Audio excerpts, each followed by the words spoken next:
10번 보겠습니다. 10번. 지름 0.2cm 모세관에서 표면 장력에 의한 물의 상승 높이는 약 몇 메다인가? 다음 표면 장력 계수는 7.4 곱하기 10의 마이너스 2승입니다. 10의 마이너스 2승 뉴턴 퍼 메타이고 접촉각은 30도이다. 이래 나와 있어요. 그러면 모세관 형상의 상승 높이 H는 뭐였느냐면 감마 D분의 4 시그마 코사인 시타입니다. 요겁니다.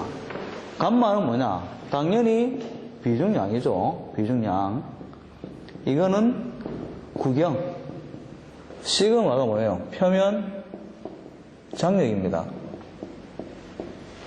코사인 시타는 당연히 도죠. 그럼 어떻게 돼요? 항상 물이 있으면 어떻게 돼? 요래 가지고 어떻게 돼요? 요렇게 세우죠. 그럼 어떻게 돼, 이게? 각이 90도 아닙니까? 90도. 그죠? 그러면 코사인 90도가 되죠. 코사인 90도가 얼마예요? 1입니다. 1. 코사인 90도는 1. 네? 코사인 90도는 1입니다. 1. 자, 그래서 이때 우리가 항상 비중량을 구할 때는 물의 비중량은 1000이라고 배웠습니다. 1000이라고 했는데 이때만큼은 비중량을 9.8을 곱해갖고 9,800 뉴턴 퍼 입방으로 갑니다. 왜? 표면 장력이 어떻게 돼요? 뉴턴 단위로 나와 있잖아. 그러니까 이 단위도 뉴턴 단위로 좀 바꿔주는 게 좋습니다. 그래서 요것만큼만 9,800으로 갑니다. 자, 그래서 계산을 해보면, 물의 비중량은 당연히 9,800이겠죠. 구경이 얼마예요? 0.2cm잖아요. 그러면 나누기 2cm니까 나누기 100이죠. 그러면 어떻게 돼요? 0.002m 분의 4 곱하기 표면 장력 시그마가 얼마? 7.4 곱하기 10의 마이너스 2승 곱하기 코사인 90도가 1이죠. 1. 그죠? 그럼 계산. 얼마입니까? 90도예요. 고사인 30도네. 죄송합니다. 고사인 30도입니다. 죄송합니다. 고사인 90도인 줄 알았는데, 이건 30도입니다. 죄송합니다. 코사인 30도. 이건 30도가 되어 있네요. 코사인 30도는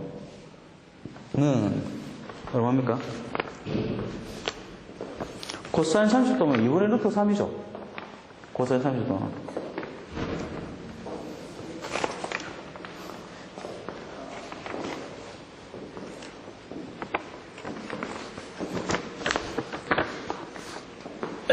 얼마 나옵니까? 0.013. 단위는 메다가 되겠죠. 단위는 당연히 메다가 됩니다. 그래서 어떻게 돼요? 우리가 그때 어떻게 됐어요? 모세관 지름이 비가 1대 2대 3일 때, 올라오는 높이의 비는 어떻게 되느냐? 이렇게 나왔잖아. 그게 뭐예요? 이 높이의 비가 그때 구경의 비잖아요. 그죠?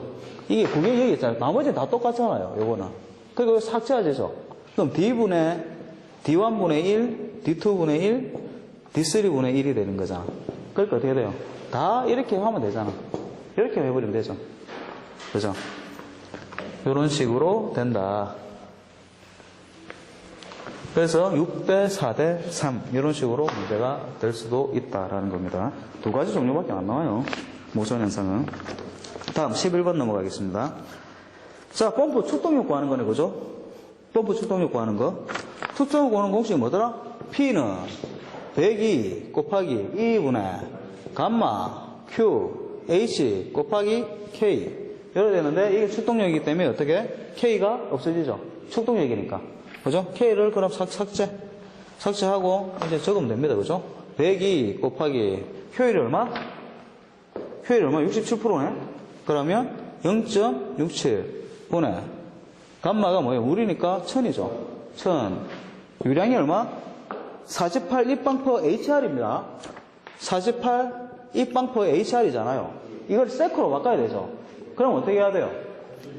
나누기 60 나누기 60이니까 3600이 되죠. 나누기 3600 곱하기 양정이 얼마? 50m. 이래서 계산기 두드리면 되죠. 계산기 두드려 보십시오.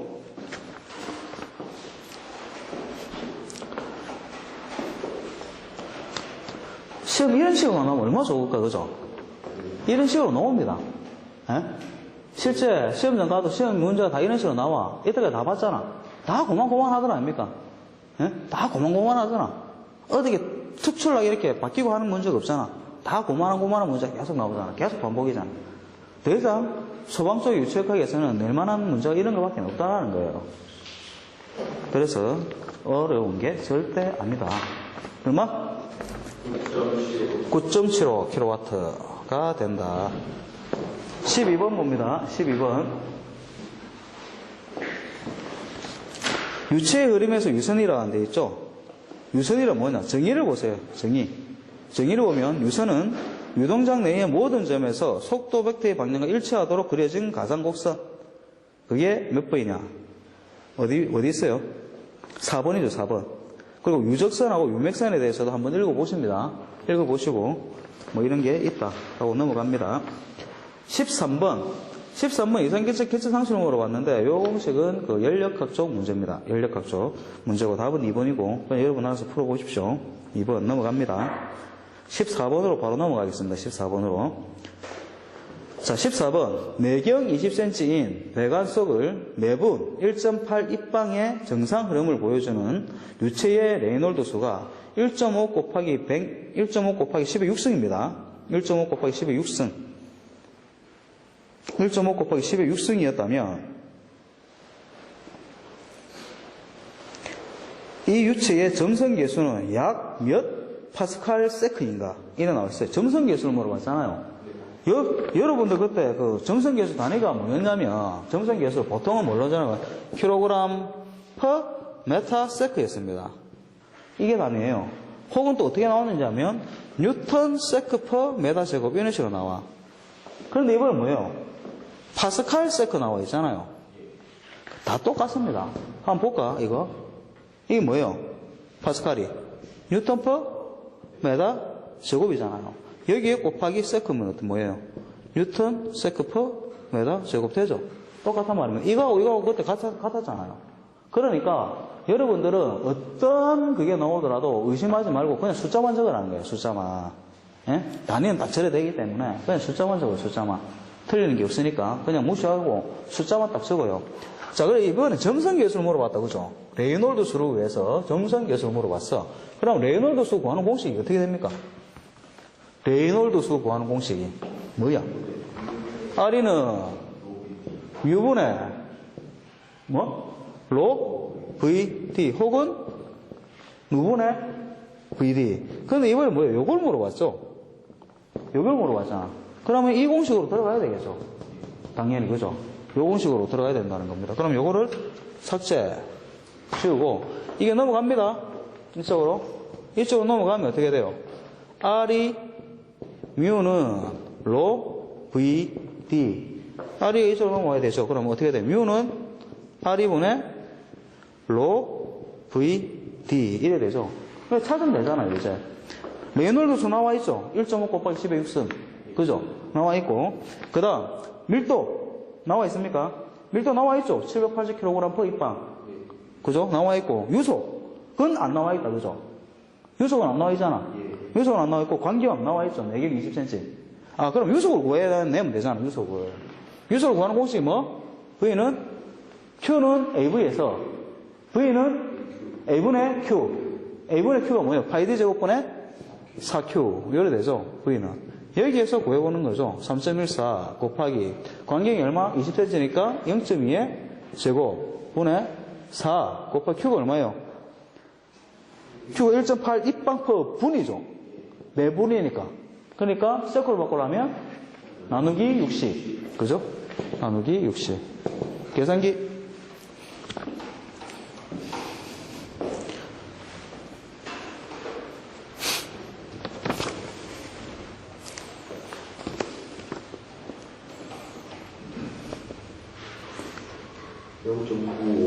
(0.955) 메타 퍼 세크가 되죠. 이거를 어떻게 해요? 여기다 대입시키면 되잖아요. 그래서 R이가 1.5 곱하기 10의 6승분의 로가 780 곱하기 V가 0.955 관경이 얼마? 0.2m. 계산기.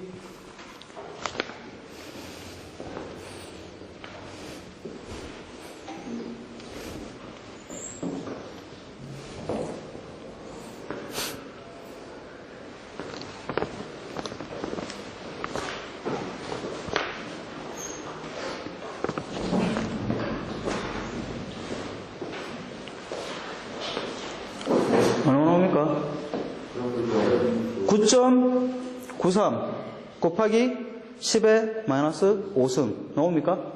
9.93 곱하기 10의 마이너스 5승 그렇게 된다라는 겁니다. 이렇게 해서 레이놀드 수가 나와진다라고 보시면 되고요. 자, 15번. 15번은 수압기의 피스톤의 직경이 각각 60cm와 15cm이다. 작은 피스톤에 14.7N의 힘을 가하면 큰 피스톤에는 몇 N의 하중을 올 수 있겠는가? 요건 이제 파스칼의 원리라고 합니다. 파스칼의 원리. 요것도 시험에 좀 잘 안 나오다가 요즘은 좀 시험에 좀 예전에는 꼭 이렇게 1년에 한두 번은 나왔었어요. 그런데 요즘은 좀 잘 안 나왔는데 그래도 익히고 넘어가는 게 맞을 것 같습니다. 파스칼의 원리. 그래서 파스칼의 원리는 이렇게 글로 나올 수가 있어요. 수압기의 피스톤 직경이 각각 60cm와 15cm이고 작은 피스톤에 14.7N의 힘을 더 가해졌을 때 큰 피스톤은 얼마만큼 올 수 있느냐 이런 식으로 말로도 주어질 수 있고 그림을 줄 수도 있어요. 그림을 요렇게 주어줄 수가 있어요. 요렇게 크게 주고 요거를 작게 주죠. 작게 요렇게 준다고 그래가지고 요렇게 합니다. 요렇게 줘가지고 이게 P1, P2, 이게 A1, A2 이런 식으로 문제를 주어줄 수도 있어요. 그래서 여러분들은 어떤 식으로 하느냐 파스칼의 원리입니다. 이게 파스칼의 원리. 파스칼의 원리라고 그래요. 파스칼의 원리. A1분의 F1 이걸 힘으로 F라고 표현하겠습니다. 힘이라고 표현할게요. A1분의 F1은 A2분의 F2 이렇게 표현이 됩니다. 이렇게 표현이 돼요. 그러니까 그냥 A1분의 F1, A2분의 F2 A가 뭐예요? 그러면 면적이잖아. 면적분의 힘이란 말입니다. 이게 압력이잖아요. 면적분의 힘 나누기 면적이 뭐예요? 힘이 뉴턴, 면적이 메다 제곱이잖아. 뉴턴 퍼 메다 제곱이죠. 그러면 이건 압력단이라는 거죠. 압력단이기 때문에 이걸 한번 바꿔보면 어떻게 돼요? 또 바꿔볼까? 이거는 뭐예요? 4분의 파이 D 제곱이잖아. 4분의 파이 D1의 제곱분의 F1은 4분의 파이 D2의 제곱분의 F2가 되죠. 이렇게 되잖아요. 왜? 원의 면적이니까. 그럼 4분의 파이는 지워지지? 똑같으니까. 지워지면 공식을 다시 하면 어떻게 돼요? A1분의 F1은 A2분의 F2는 뭐예요? D1 제곱분의 F1은 D2 제곱분의 F2 이런 식으로 계산이 되죠. 실제적으로 요 공식보다는 요 공식이 많이 쓰입니다. 실제적으로는 요 공식이 많이 쓰여요. 자, 그러면 이번에도 마찬가지죠. 이렇게 풀면 되잖아, 그냥 간단하게.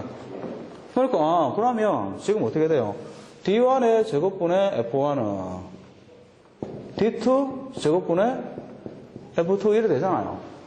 그래서 이 공식 그대로 적용하겠다 이거지. 이 공식 그대로 갈 필요도 없이 그대로 적용하는 거예요. 그럼 D1이 얼마예요? D1이 60cm잖아. 맞아요? D1이 60cm니까 60의 제곱분의 60제곱분의 F1 지금 여기에 들어가는 그 무게를 알고 싶은 거잖아. 예? 작은 데는 얼마예요? 15의 제곱분의 F2가 얼마예요? 14.7N이잖아요. 14.7 이렇게 해주면 되잖아. 맞습니까? 그럼 F1은 어떻게 돼? F1은 60이 넘어가면 15의 제곱분의 14.7 곱하기 60의 제곱 이렇게 되죠? 이렇게 되잖아요. 계산기 또 들어가요. 그러면 얼마나 오는지.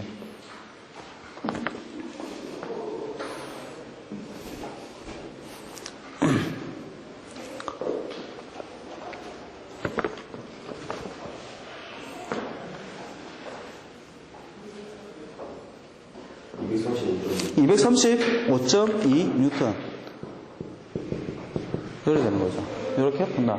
어려운 문제는 결코 아니다라는 겁니다. 파스칼의 원리가. 그냥 단지 이것만 딱 찍으면 돼요. 항상 물어보는 건 이거예요.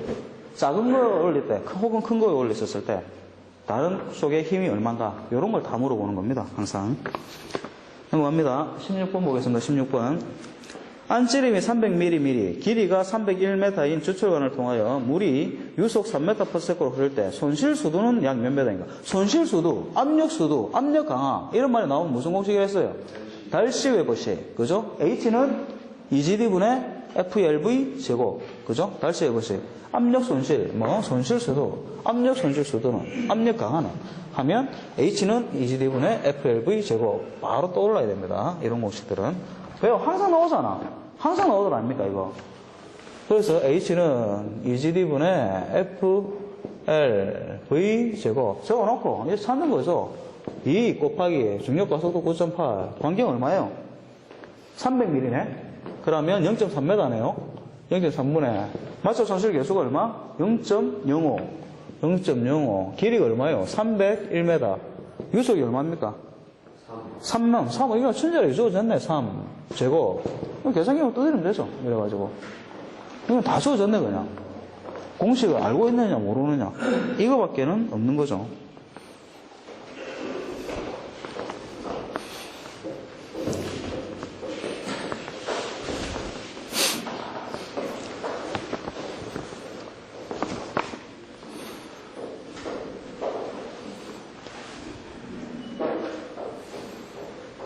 얼마? 23.03 나옵니까? 예, 23.03이 된다 하고 됩니다. 다음 17번 보겠습니다. 17번. 기체의 온도가 상승할 때, 기체입니다. 기체입니다. 유체 중에는, 유체는 기체하고 액체로 나뉘어진다고 했어요. 그래서 기체라는 생각을 잘 보십시오. 기체라는 걸 가정하고 갑니다. 상승할 때 점성계수를 가장 올바르게 표현한 것은 돼 있어요. 점성계수가 증가한다 그러면 어떤 게 증가하는 겁니까? 마찰력이 증가하는 거잖아. 그죠? 점성계수가 증가하니까 마찰 손실이 증가할 거 아니에요. 그러니까 거기서, 그러면 손실 수도가 많이 발생할 거 아닙니까? 그럼 한번 봅시다. 자, 그러면 기체 온도가 상승하면 기체가 가벼워집니까? 어떻게 됩니까? 기체는 온도가 상승하면 기체가 막 가벼워지죠. 그러니까 막 돌아다니는 거 아니고 막 치고 막 돌아다닐 거 아니야, 지 맘대로. 그죠? 그럼 어떻게 돼? 분자 운동량이 증가되죠. 그럼 관병 막 치고 막 그럴 거 아니에요. 그럼 마찰력이 어떻게 되겠어? 늘어나겠죠. 그래서 당연히 점성계수가 증가한다가 된다는 겁니다. 그 반면에 액체는 어떻게 돼요?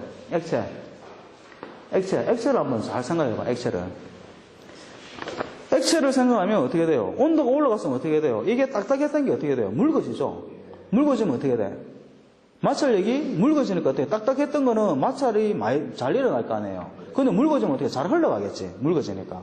액체는 반대로 점성계수가 줍니다. 이게 반대입니다. 액체하고 기체하고. 기체는 운동량이 증가해서 올라가지만 액체 같은 경우는 감소를 합니다. 그렇게 보시면 돼요. 18번. 18번은 답은 2번인데 여러분들 그냥 보세요. 2번인데 따로 설명하기 좀 그렇고. 19번은 이제 연력학 문제입니다.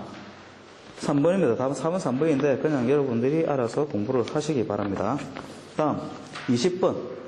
멀리 떨어진 화염으로부터 직접 열기를 느끼게 되는 열 전달의 원리는 복사입니다. 예, 복사입니다. 복사. 한번 읽어보세요. 양재 바른 곳에 앉아 있으면 따뜻함을 느끼는 것과 같이 멀리 떨어진 화염으로부터 직접 열기를 느끼게 되는 열 전달의 원리입니다. 이게 뭐예요? 복사하고 전도는 뭐죠? 전도는 뭐예요? 전도. 직접 가해지는 거. 전도. 그 뜨거운 물에 새는 거랑. 전도가 있고, 그죠? 그 다음 뭐가 있어요? 대류가 있고, 그죠? 복사가 있잖아요, 복사. 이렇게 세 가지 종류가 있어요. 열의 이동 현상에 대해서는 전도는 뭐가 있어요? 우리가 이게 벽체로 칩시다, 이 벽체로. 벽체로 친다 그러면 어떻게 돼요? 이래 돼 있으면, 벽체입니다, 이게. 이게 뭐 이래 돼 있습니까? 여기는 뭐예요? 기체지. 이거는 고체고, 이거는 기체잖아요. 기체에서 고체로 열이 이동하는 현상을 뭐라 해요? 전달이라고 합니다. 전달. 예? 고체에서 고체로 되는 걸 전도라고 합니다. 전도. 그 다음 또 고체에서 기체로 되는 거를 전달이라고 해요. 그래서 이걸 보면 이게서 여기까지 가는 거를 열 전달 현상이라고 그래요. 열 전달. 고체에서 고체로 가는 거를 뭐예요? 전도라고 합니다. 전도. 열이 높은 곳에서 낮은 곳으로 간다는 거잖아요. 높은 곳에서 낮은 곳으로 전도. 그 다음 뭐예요? 여기서 가는 거를 열전달이라고 합니다. 열전달. 이렇게 표현합니다. 그 다음 대류는 뭐예요? 대류는 대류는. 자, 우리가 이 창문에 여러분들 그 호텔 보면 이제 그 윗지방 우리 뭐 밑에 지방은 그런 게 없는데 이런데 어떻게 돼요? 창문이 이렇게 딱 있어. 창문이 이렇게 딱 있어가지고 벽이 이랬다 그러면 창문이 이렇게 딱 있어요. 창문이 이렇게 있어가지고 이렇게 돼 있다 치자. 여기에 방열기 같은 게 있을 거예요. 우리 겨울에 화장실 같은 데 보면 방열기가 항상 이 창문 밑에 있어요. 그럼 어떻게 되느냐? 찬 공기가 받아가지고 이렇게 올라갑니다. 왜? 이게 대파지면 어떻게 돼요? 공기가 가벼워지죠. 대표지면. 그럼 올라가죠. 올라가면서 어떻게 돼? 이게 찬 공기가 어떻게 돼? 찬 공기는 밑으로 떨어지겠지, 다시. 그러면서 다시 들어온단 말입니다. 이런 게 대류라고 합니다. 대류. 그래서 난방 방식 중에 우리가 그 일반적으로 이제 그 좀 큰 건물이라든지 중앙집중식 냉난방 하는데 보면 이런 것들이 있고요. 아마 이렇게 벽체를 보면은 이래가지고 뭐 보면 앉아있는 뭐 창문에 이렇게 벽체 딱 보면 여기에 보면 이렇게 뭐 이런 식으로 딱 돼가지고 여기에 이렇게 구멍이 뽕 나 있는 게 있을 거예요. 그릴처럼. 여기서 막 이래가지고 그릴처럼 돼 있는 게 있을 거예요. 여기서 막 올라옵니다. 열이. 예? 이런 게 있을 거예요. 이런 것들이 보면 그 뭐 시청은 없는 것 같은데 기배 쪽에서는 잘 모르겠다. 부산에는 좀 보면 뭐 국민연금관리공단이나 이런 데가 이런 게 다 설치가 되어 있어요. 이런 것들은 어떻게 되느냐면 부어가지고 이렇게 이런 식으로 순환시키면 여기서 불어가지고 이렇게 순환시킵니다. 이런 것들이 이제 대류라고 합니다. 대류. 복사는 뭐예요? 열을 직접적으로 화염이 내가 안 닿죠. 열을 안 닿잖아. 안 나는데 어떻게 돼? 공기가 그냥 뜨뜻해지는 거죠. 우리가 그게 대표적인 우리가 난방 방식이 뭐냐? 우리가 지금 실제 우리가 사용하는 우리 집입니다. 집. 한국의 온돌이 바로 복사난방이에요. 복사난방. 그건 어떻게 돼요? 바닥에다가 어떻게 돼? 슬래브가 이래 있으면 이렇게 슬래브가 딱 있고 어떻게 돼요? 이게 뭐요? 아래층 1층 나눠지는 데가 있고 요 위에 그다음 뭐 기포를 치고 요 위에 또 뭐가 있느냐면 여기 이제 난방 코일을 딱 치고 있습니다. 난방 코일이 이렇게 딱 들어가 있다고. 난방 코일이 이렇게 해서 뜨거우면 이쪽으로만 다니죠. 근데 데푸는 건 뭐예요? 요 부분을 데푸는 거란 말이에요. 요 부분을. 물론 바닥도 따뜻하죠. 데퍼지니까. 그런데 어떻게 돼? 온도가 어떻게 돼? 이래가지고 어떻게 전체 공기가 뜨뜻해지죠. 근데 실질적으로 데푸는 건 우리가 요 바닥을 데푸는 거잖아요. 근데 공기가 뜨뜻해지죠. 이런 것들을 이제 복사라고 합니다. 복사 난방. 그러니까 실질적으로 데펴주는 게 아닌데 그 주변까지 이렇게 공기가 형성되는 거. 이런 것들을 이제 복사라고 합니다. 복사. 그렇게 보시면 된다. 비등은 뭡니까? 비등이 뭐예요? 끓는 거죠. 끓는 거잖아. 그냥. 끓는 게 비등이라고 하죠. 그죠? 그래서 그렇게 보시면 된다. 그래서 답은 복사. 그래서 오늘은 여기까지 하고 마치도록 하겠습니다.